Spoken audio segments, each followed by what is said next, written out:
இயேசு உங்களை நேசிக்கிறார். இந்த நாள் வேதாகம தியானத்திற்கு உங்களை அன்புடன் அழைக்கிறேன். தேவன் தம்முடைய ஒரே பேரான குமாரனை விசுவாசிக்கிறவன் எவனோ அவன் கெட்டு போகாமல் நித்திய ஜீவனை அடையும்படிக்கு அவரை தந்தருளி இவ்வளவாய் உலகத்தில் அன்பு கூர்ந்தார். யோவான் 3:16 ஈக்வடார் நாட்டில் ஆக்கா என்னும் பழங்குடி மக்களால் 5 மிஷனரிகள் கொலை செய்யப்பட்டனர். அவர்களில் ஒருவர் எட் மோக்குலி என்னும் இளைஞர். அவரது தந்தையார் பெயர் டாக்டர் மோக்குலி என்பதாகும். ஒரு இரவில் தந்தை மோக்குலி ஒரு இடத்தில் முழங்காலில் நின்று தேவனிடம் மன்றாடி ஜெபித்துக் கொண்டிருந்தார்.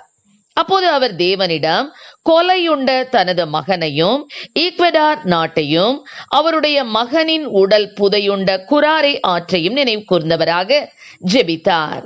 அவர் ஏறெடுத்த ஜெபம், எங்களுடைய பிள்ளைகளை கொன்றவர்கள் மனம் திரும்ப வேண்டும், அவர்களை நான் காண வேண்டும், அவர்களுடைய தோளில் என் கரத்தை வைத்தவனாக எனது இயேசு கிறிஸ்துவிடம் அவர்கள் அன்பு கோருகிற காரணத்தால் நானும் அவர்களில் அன்பு கூற வேண்டும், இது நிறைவேறும் வரை நான் வாழ வேண்டும் என்பதாகும். முழங்காலில் இருந்து எழும்பும் போது அவருடைய கன்னங்களில் சிற்றோடை போல கண்ணீர் பெருக்கெடுத்து ஓடியது. அந்த ஜெபத்திற்கு தேவன் விடை கொடுத்தார். ஆக்கா இன மக்களில் சிலர் கிறிஸ்துவிடம் விசுவாசம் உள்ளவர்களாகி ரட்சிக்கப்பட்டனர். டாக்டர் மோக்குலி ஈக்வடார் சென்றார். தனது மகனை கொன்றவர்களை கண்டார். அவரது விருப்பப்படியே தனது கரங்களால் அவர்களை தழுவி அவர்கள் கிறிஸ்துவின் பால் அன்பு கூறுவதால் தான் அவர்களிடம் அன்பு கூறுவதாக கூறினார்.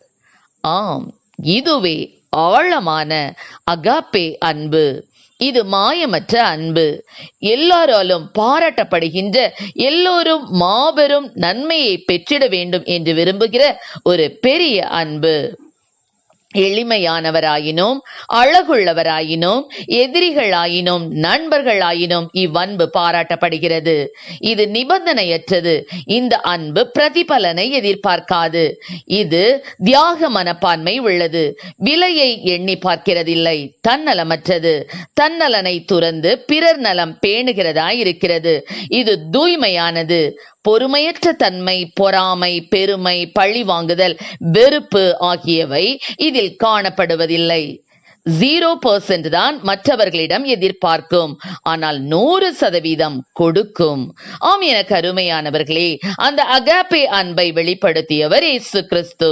கல்வாரி சிலுவையில் அடிக்கப்பட்டு முழு உலகத்தின் பாவமும் சாபமும் அவர் தோளின் மீது சுமக்கும் போதும், உங்களை மீட்டெடுக்கும்படியாக முழு இரத்தத்தையும் ஊற்றி கொடுக்கும் போதும் உங்களிடம் ஒன்றுமே அந்த அன்பு எதிர்பார்க்கவில்லை.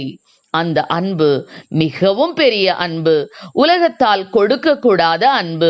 இயேசு கிறிஸ்து உங்கள் மீது வைத்த அந்த அகாப்பே அன்பு ஒரு நாளும் மாறாது.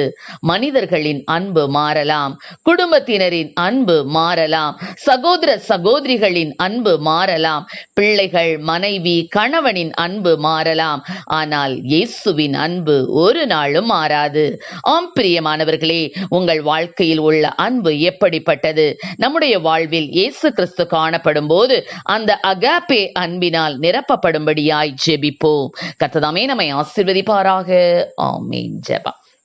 நீங்கள் அதிகமாய் நேசித்து நடத்துகிறீங்களா? அன்பின் பரலோக பிதாவே, அப்பா, தங்களுக்கு தீமை செய்தவர்கள் மேலும் ஆண்டவரே ஸ்தோத்திரம் அப்பா. ஆண்டவரே ஸ்தோத்திரப்பா, அன்பு காட்டுகிற கத்தாவே, அந்த பெரிய அகாப்பே அன்பை கத்தாவே ஆண்டவரே ஒவ்வொருவருக்கும் இந்த நாளில் என் தேவனீர் கொடுப்பீராக ராஜா. இயேசு கிறிஸ்து நேற்றும் இன்றும் என்றும் மாறாதவராய் கத்தாவே, அப்படிப்பட்ட பெரிய அன்பை கத்தாவே, தன்னலமற்ற அன்பை ஆண்டவரே, தியாக அன்பை நீர் வெளிப்படுத்தியது போல எங்களிலும் அந்த அன்பு ஊற்றப்பட வேண்டுமாய் ஜெபிக்கிறோம். ஆசீர்வதியும். இயேசுவின் நாமத்திலே ஜெபிக்கிறோம் நல்ல பிதாவே. ஆமென்.